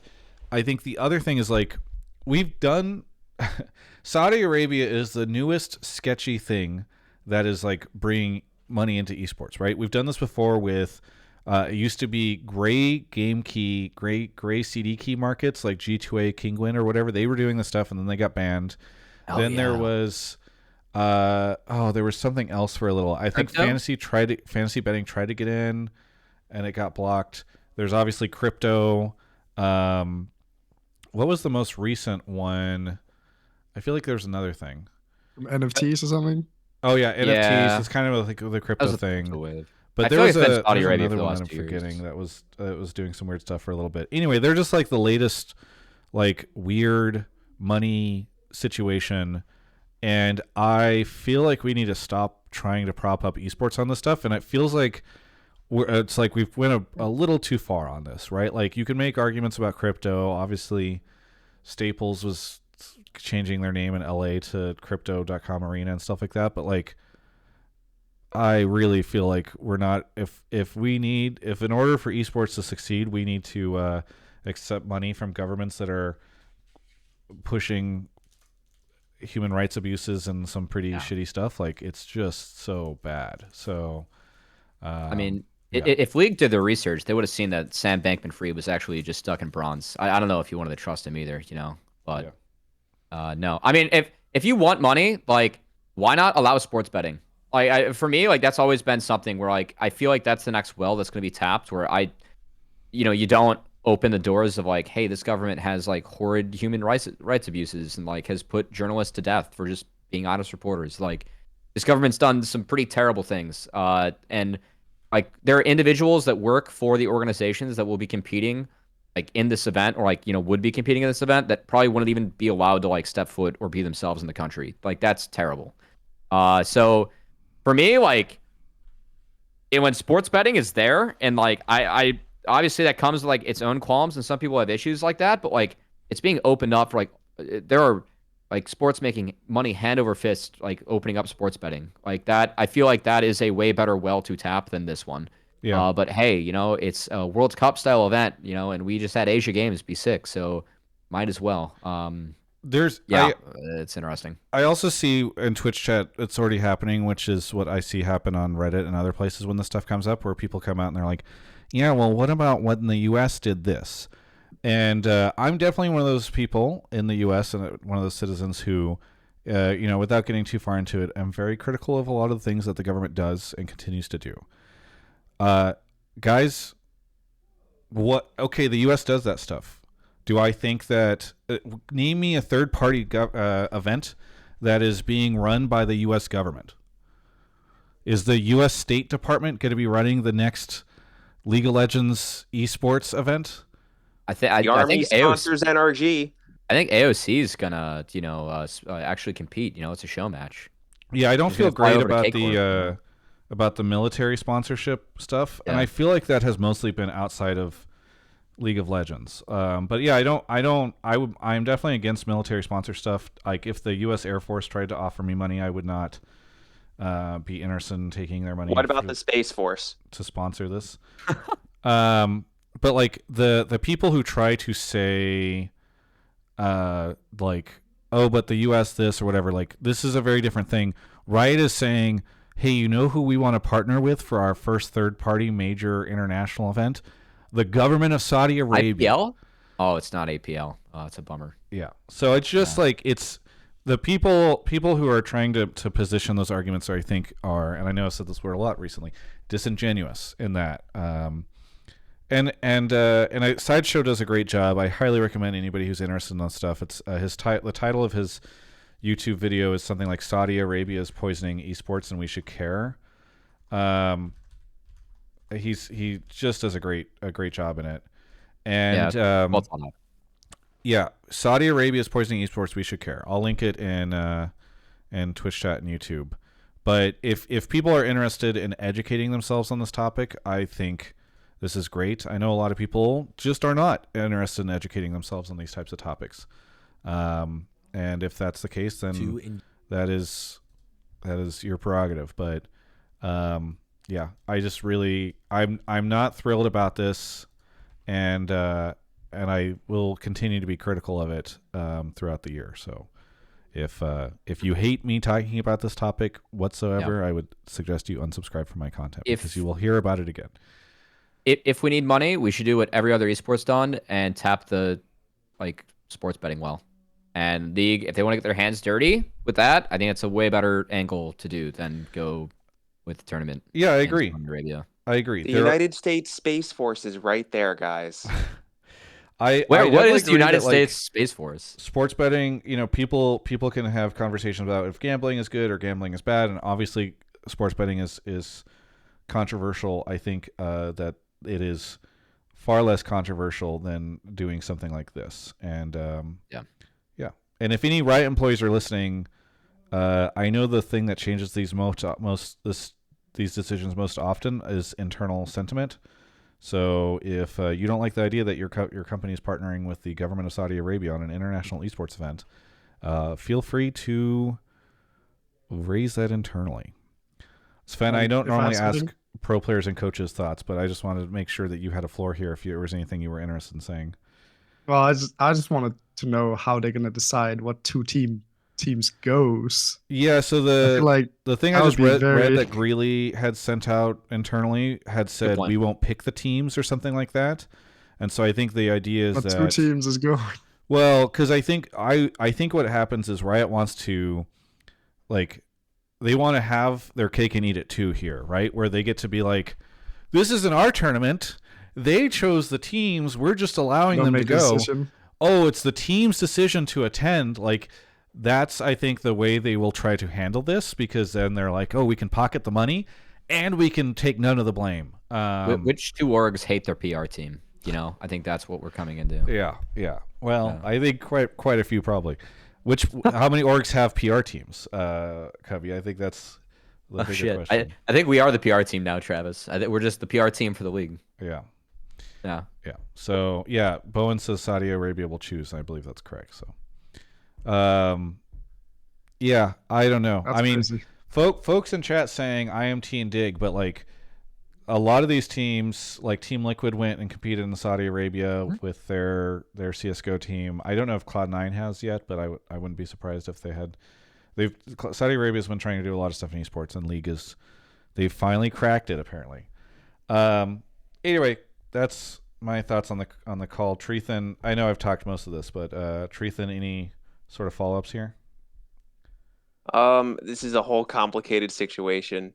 You guys are the experts here. Again, Sideshow's video is a good watch. Just as the industry experts, you guys will hopefully drive the point home a little bit, Oh, you said expert, and I thought you were implying Saudi Arabia government human rights expert. I'm glad you clarified with industry there. Thank you, Treethan. Dude, Salty P in the YouTube, living up to his name, YouTube chat says, "I came to hear about esports. Let's move on." We're literally talking about something called the Esports World Cup. What can get more esports than unifying the world? Yeah, in Saudi Arabia. I heard the winner, they're going to actually bathe them in oil. People like that. Oh my god, people like that are the ultimate. Just let me bury my head in the sand type thing. All right. Thanks so much, Treethan, for the call. Anything you want to shout out? Of course. I would love to shout out my beautiful girlfriend, Chloe. It is her birthday. Everyone say happy birthday to my girlfriend in Twitch chat. I appreciate it. Happy birthday, Chloe. And shout out to you guys. Shout out to Alienware. And Happy New Year. And let's get this LCS season started soon. Yeah. Have a good one. Thanks. Have a good one. All right. Twitch chat's so funny. Okay. Happy birthday to that guy's girlfriend. All right. We've got a couple more callers to go. Do you want to go grab them, Cubby? I can. Speaking of callers, it is the next caller's birthday as well. So, okay. Yeah. There we go. Let's go get him. Shout out to Post Shalom TTV, Zaya Fire, Iron Maiden. Thank you all for the subs. And then over on YouTube, Pavel coming in with the 5 gifted. Pavel, you're doing a lot for YouTube. I will say that you're holding it down for the folks over there. Thank you for the memberships. George Zulu on Twitch, thank you for the 44 months. Man, it's so crazy. So sometimes I'll say something like 44 months, and I'm like, yeah, 44 months. And I think about just how long that is, and it's incredible. Thank you so much for so much of the support, especially the folks who do keep that stuff going for a long time. That's just very cool. All right, our next caller is here. What is your name and where are you calling from? JamJon and Morris County, New Jersey. And, do you mind if I call you John? Yeah. I think we've got back-to-back New Jersey callers, and you said it's your birthday? Yeah. Happy birthday. Happy Well, birthday. thank you so much. And now you've called in to get your opinions shit on live on stream on Hotline League, so we'll give you the best birthday gift you can get. What is your take for the night? All right, so my take is I think that FlyQuest has a better roster for growing Massu than 100 Thieves has to grow Meech in 2020. For growing, you're saying Sniper, I assume, or? No, Meech. So this Meech. is 80. Ooh. Okay, sorry, yeah, you kind of cut out a little bit. Okay, so FlyQuest is better set up to grow Massu than 100 Thieves is set up to grow Meech. Why do you feel this way? Okay, so it's hard to say this as a 100 Thieves and DSG fan, but I think 100 Thieves just has a lot more question marks in the roster because you only have River and Ayla as pretty much veterans. Quid was very underwhelming, and I think he's still got a lot of question marks. Sniper is very new. Meech is definitely new, and I think River and Ayla are going to have a little bit too much work to do when it comes to babysitting. But Fly, their solo laners, and their jungler, Rivo, Inspired, and Jensen, are definitely very experienced, and I think it's going to be really consistent. I would just think that a rookie support like Busia would better support Massu in that environment than whatever 100 Thieves has going on. All right. Cubby, you want to kick us off? I've been throwing to Dennis a lot, and you are you're the development guy. You followed these players for a long time, so I did. It's been 5 splits and counting now. It's been fun. I appreciate someone shouting out some of the new players we've seen in LCS. I do think that Meech and Massu are very good. I know I did the video on Travis's channel. If you guys haven't seen it, covering at least the starting rookies from Challengers League. I didn't cover Mask and Castle because I haven't gone over all their tape, but like for everyone else, I did. I do think that Meech and Massu are probably like. I do think 80 is pretty easy to diagnose, like who's going to be good or not. Especially like from talking with coaches, one of the few roles you can actually use stats for. And eye test, it's pretty easy. It's like, did you do damage? Did you survive the fight? Did you not take damage? Like, did you flash the right things?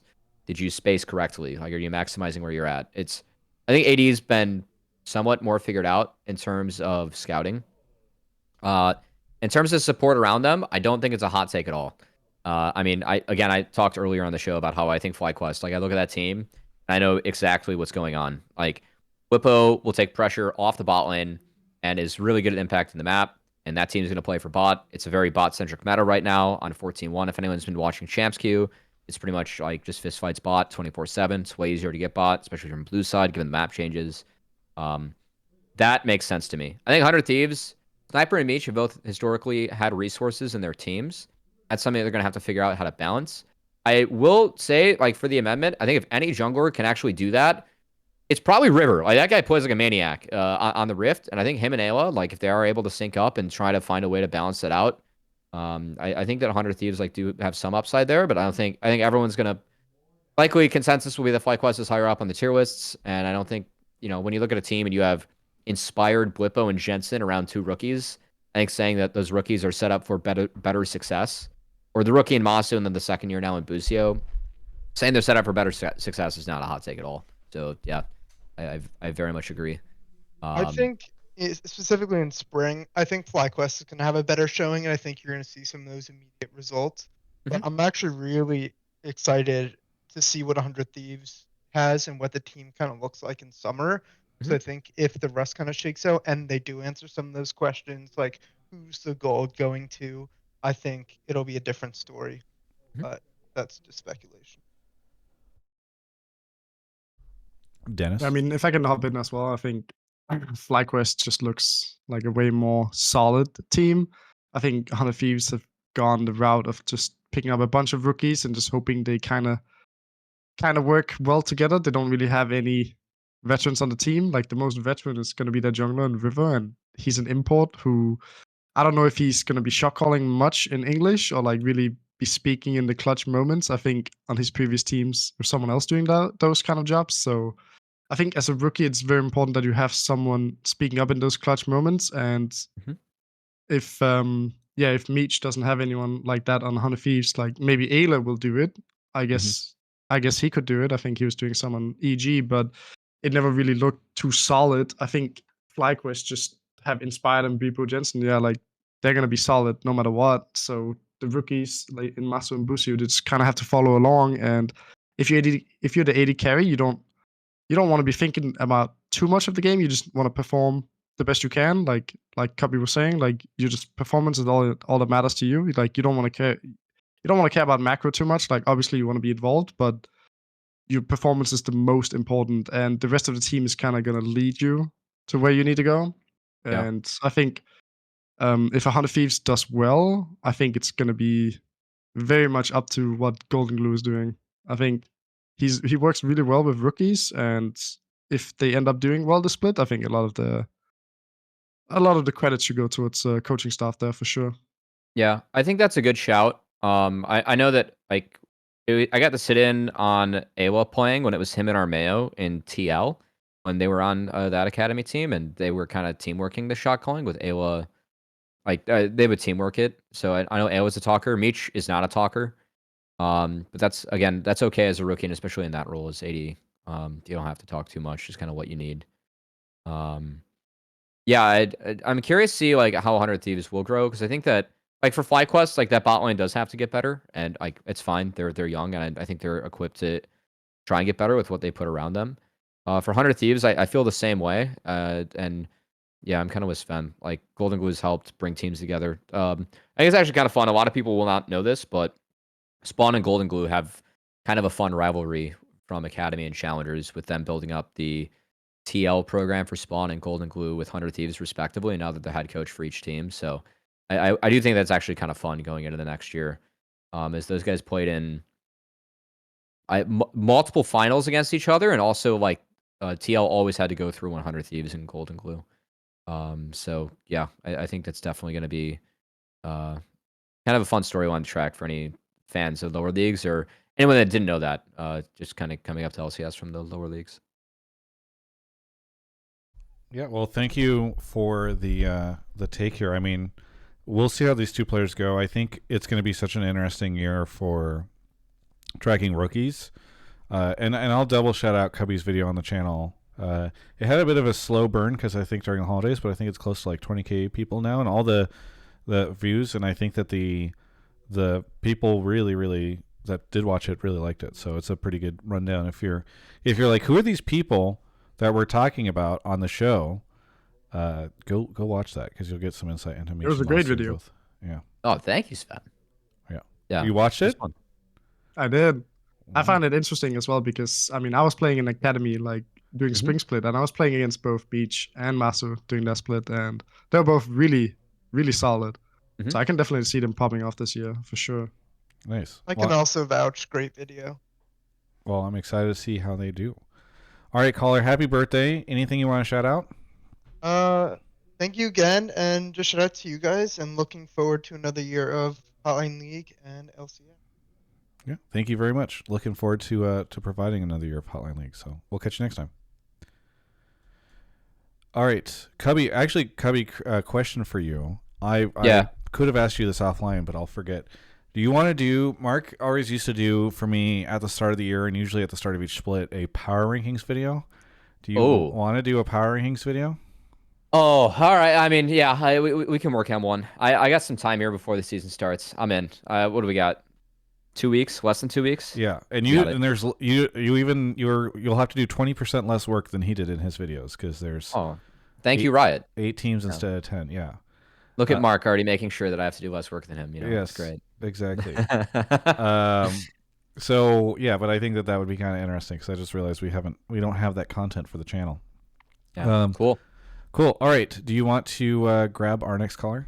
Yeah, we've got 2 more, if that's all right. Yeah, that's great. All right. Here we go. Thank you to Just One Lift for the Prime, and Bowen for the 500 bits. And no thank you to YouTube. Svenskeren, Do you have a mirror behind you? Is that what that is? We get to see the back of your head. I just realized that. Yeah, it's my girlfriend set up behind me, so she has a mirror for doing her makeup. Well, it's very nice for us. It's the first time I've ever gotten to see the back of our guest's head, and you know it's looking great. By the way, I just want to say it's really No bald spots there. You can't no see bald any. spots. It's an even cut across the back. I think it's good. All right, Davis is here. Davis, where are you calling from? I'm calling from Connecticut. Connecticut, and what do you want to talk about on the show today? I want to talk about how the winner of MSI getting a free trip to Worlds and an extra slot for their region is good for the Worlds format, but I think it's bad for the team that wins MSI. Oh, really? Okay, wait. I'm very fascinated with this. How's it bad? I think that teams just have a real hard time improving when they don't have to try hard to be successful, and I don't think that any team is going to make good use of that free ride, and they're just going to slack and have extra problems to worry about that they wouldn't normally have if they had to kind of do well in the split to make it to Worlds. So for the first time, we'll have a team that can say summer split doesn't matter. Yes. I love that. That's a great take. Let's go. I guess I hadn't really thought about this. They do have to make playoffs, I will say. They have to make playoffs. Oh, they do? Yeah, they have to make their playoffs. Which, in LPL, that's hard. There are good teams that miss the playoffs in LPL. That league is deep. LCK, it's pretty easy. But, yeah. I guess that makes sense. I'm trying to think of... I'm sure in the LCS at some point in time we've had somebody win, spring and then not make it to playoffs in summer or something. Like, they just crumble as a team or something, but... I think C9 2020. But Yeah. they even made playoffs. Yeah, that might And be. FlyQuest recently, yeah. Yeah. Oh, yeah. Well, FlyQuest didn't win. And MSI, yeah. Right. Svenskeren, what do you think of this?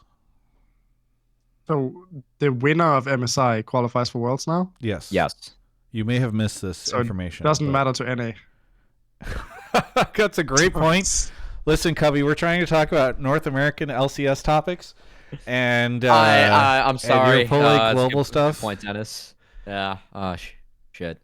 You know, it's I my. mean, just realistically. I'm still dressing like I'm new to the role, so I guess it's proving with the True. too. You know. It's a good point. Yeah, I guess I can understand why that is your perspective. Do you think?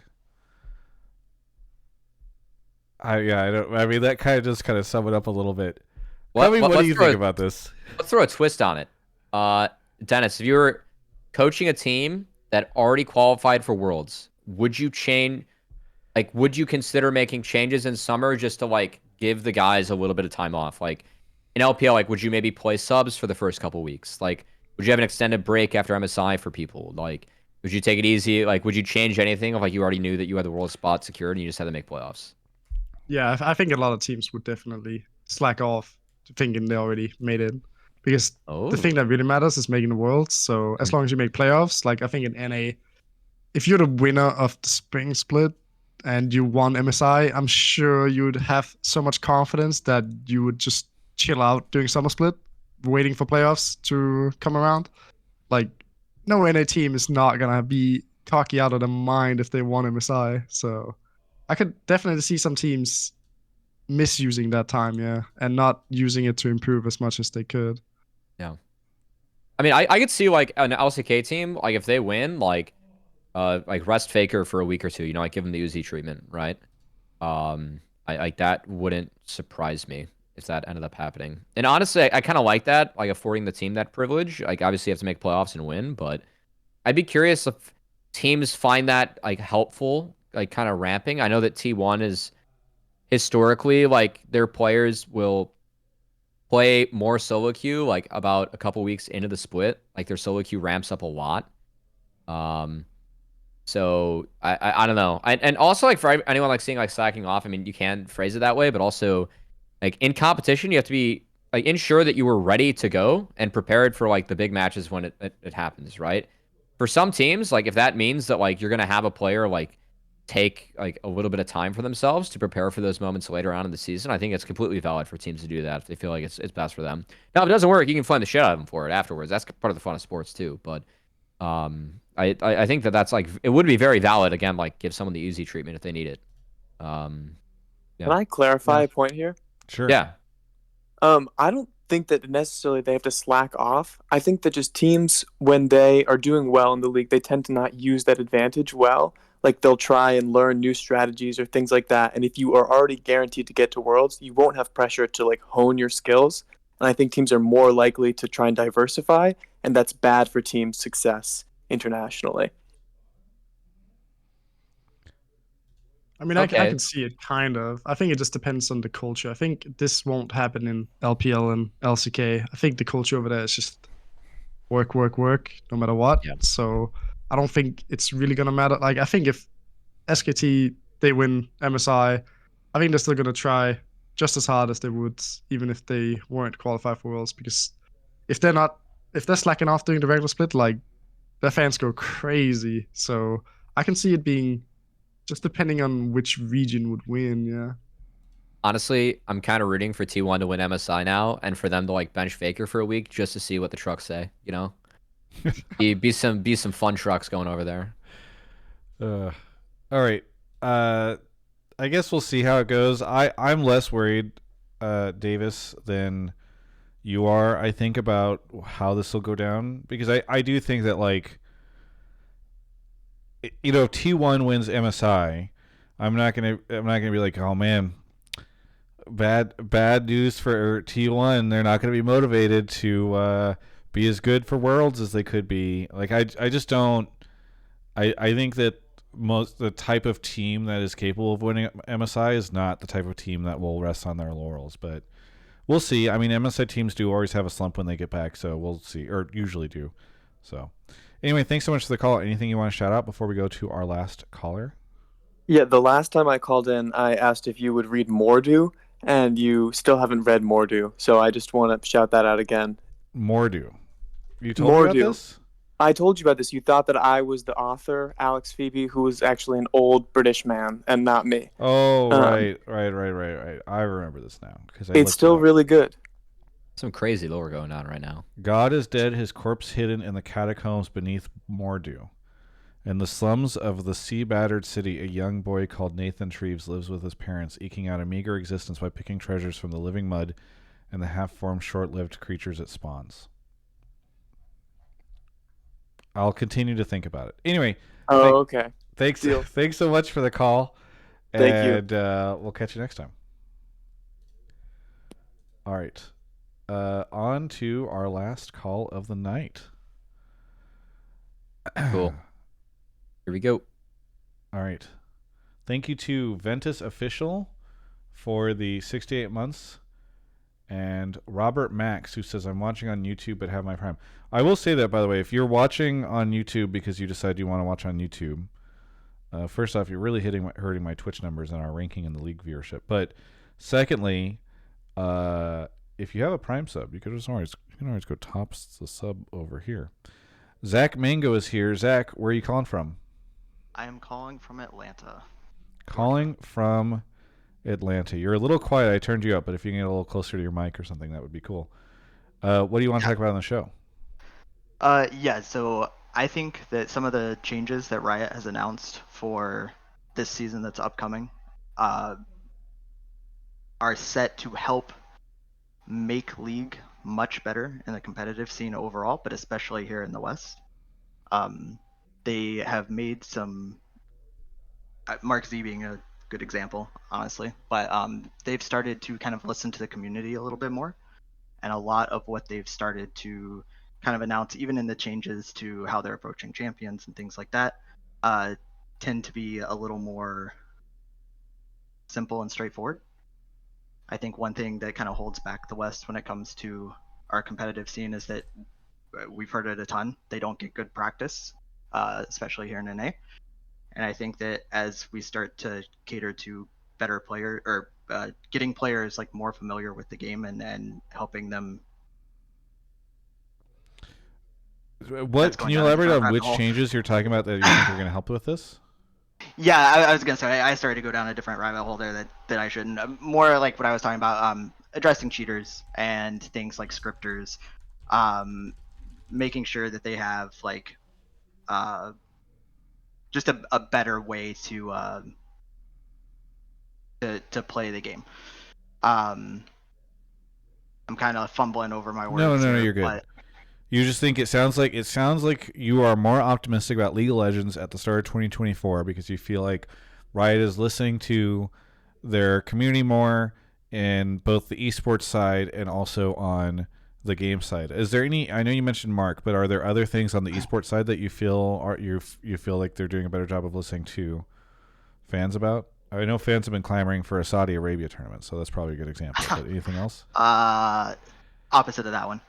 But no, I mean, like even just moving things back to the weekends, I think that the way that Riot is approaching, I'm a big fan of Valorant as well, and when I look at how they handle Valorant, it's almost like they're just doing everything right. Like everything that we've asked for in League esports, we kind of see going on in Valorant, and then in League it's kind of like, no, you don't get to have that, right? And I see that now it's kind of like almost like they're using Valorant to learn these lessons and kind of bringing some of that stuff that is successful over to the North American League esports side. Yeah.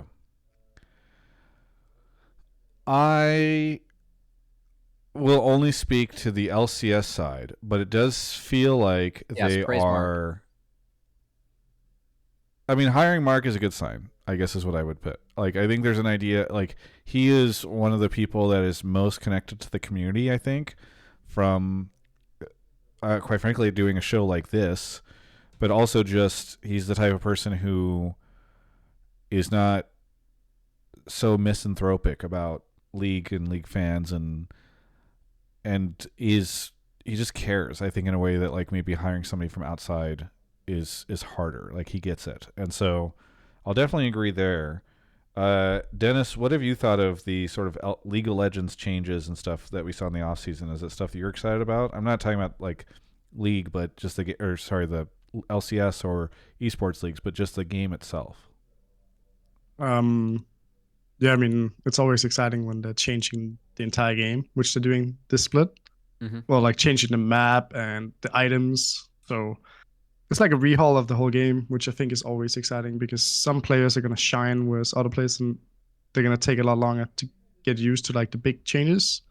So I think rookies have a big chance here to really make a big name for themselves because the whole game is basically going to be completely different. So everyone is starting over at like a same point. It doesn't matter how much experience you have when the whole game is changed. Like, it just matters whoever grinds the most right now and learns the new stuff in the game. Obviously, experience still matters a little bit because the game is still similar, but if you grind a lot here in the new season, it really matters a lot, especially when these big changes are happening. So, I mean, it's always exciting. I don't think it's something new, though. I don't know. I think Riot is doing this every 2 years anyway, so I don't know if it's something new. Toto in chat asked a good question, which is, what is your take on Mark as commissioner, getting commissioner, since you're a player/coach? Like, do you care? Does it mean anything to you? I don't know. Me personally, I have not had any. I've been in the league for 10 years and I've never known anything the commissioner is doing. So I don't know if it's actually going to do anything, whoever the commissioner is. Obviously, he could be the greatest guy on earth, but I mean, I know Mark C is knowledgeable about League of Legends. Is he knowledgeable about running this league? I don't know about that, but sure, we'll see. Time will tell.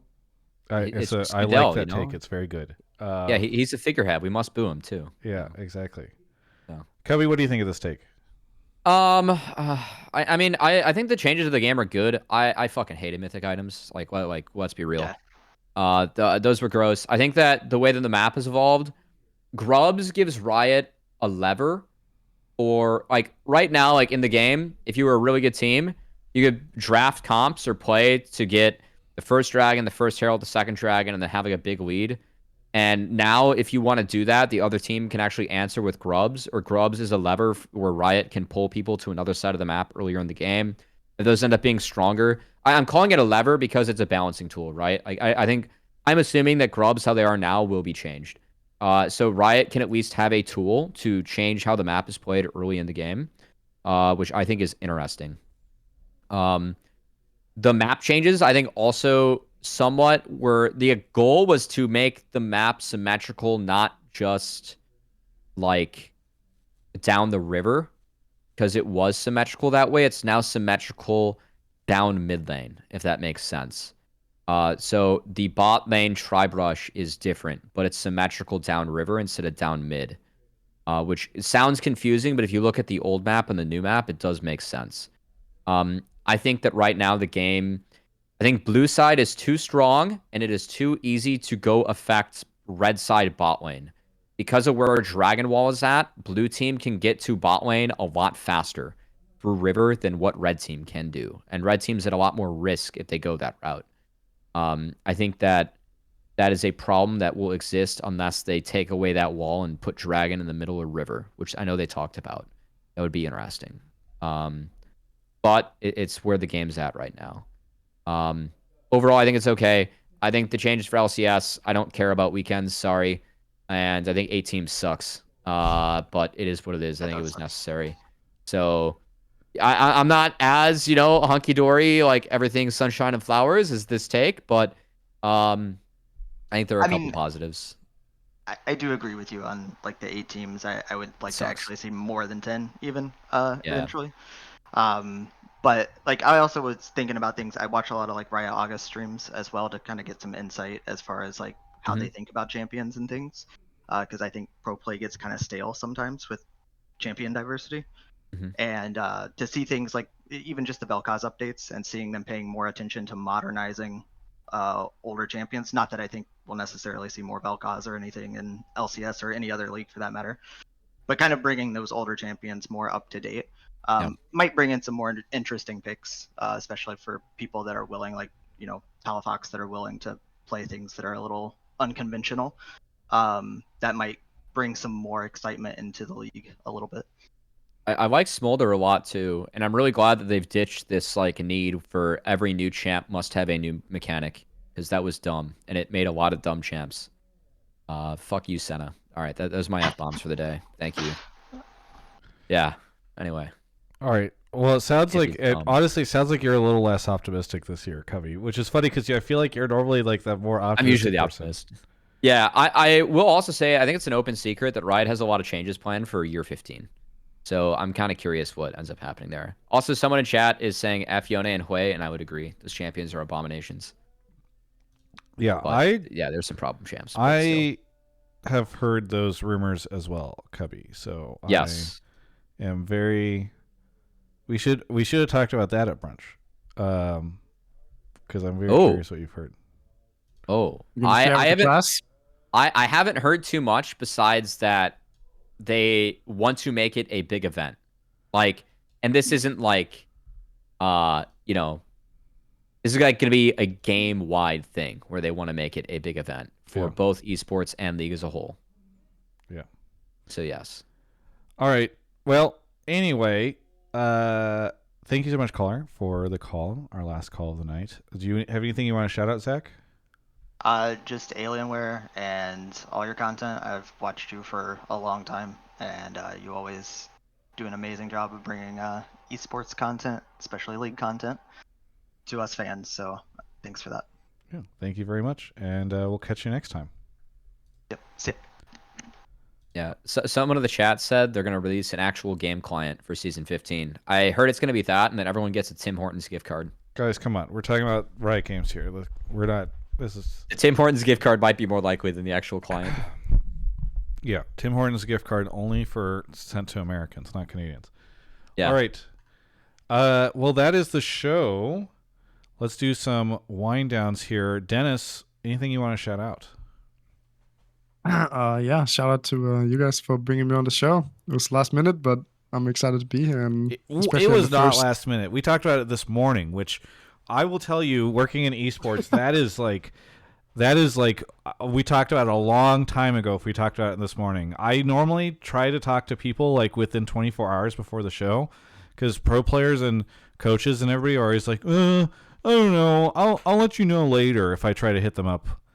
It's smart. It's smart. It works. Yeah. Had to put me on the spot. Yes, exactly. I like it. But anyway, thank you. What else do you want to promote? You're going to be streaming and stuff? I mean, like I was saying at the beginning, I'm gonna be doing individual coaching. So tune into my stream. You'll find me on Twitch.Svenskeren. I'll be doing some coaching and playing solo queue on the new map and the new season for sure. Yeah. Cool. Have you seen any of it in CQ or like seen any of the like changes yet? No, I'm waiting for the game to drop on live. I'm like basically fresh. I've seen like 2 games streamed or something. Have fun with the new lethality items. As a jungler, you're gonna have a lot of fun. Yeah, I'm excited to explore the new game, basically. Yeah. Cubby, how about you? What do you want to shout out? Thanks to Travis for having me and more videos being assigned mid Hotline League. I love that. You don't need to do it if you don't want to. No, I'm in. It's very low. It's very easy. Like just go look at what Mark did in the past. Like it's not. I don't need to look at that shit. I'm my own person. Anyway. I'm just saying my bar, my quality bar for a power rankings video. We're flaming Mark. I'm in. Is low. Cool. Well, fortunately, my editor Manny's a baller. So, yeah. Shout out to him too. I'm streaming CQ after this. I'm streaming CQ as long as it's up. CQ stream has been awesome. There've been a lot of players that are queuing up. It's a lot of fun. And I don't know. I talk a little bit more about, some of the guys you may not know. So if you want to see, the Winthrop players playing well, we've been talking about those. The top collegiate team is really good right now. They're going to be competing in OQs as well. So yeah, they've been fun. So shout out to Denethor, Trickster, and Mobility, who are spamming CQ and playing well as collegiate students. Good for them. Yeah. Won the show that way. For me, please don't leave because I've got a quick bounty I'm going to do right after the stream if you're watching live. Otherwise, stay tuned because there's going to be some cool content dropping this year if I can get my act together. Yeah, Travis has some good plans. I fully endorse that. And I'm not just saying this because, I'm on Hotline League. I like what you got prepped, especially Thursday for Asset Day. You got some plans. We have some cool surprise tests we're going to do. Yeah, so, I like it. Well, I'm excited. Yeah. Yeah. You don't have to deal. You did a surprise test with me one time, right, Svenskeren? No, I don't think so. Okay. Well, you dodged the bullet then. Either way, thanks, everybody. I'm going to go ahead and wind down the show here, but we'll be back next Monday. We stream these on Mondays at 7 Pacific. Please come in, watch live, hang out, ask questions, all that type of stuff, especially as the LCS is starting up again. Would love to see you here. And yeah, thanks everyone. This has been Hotline League. Catch you next week.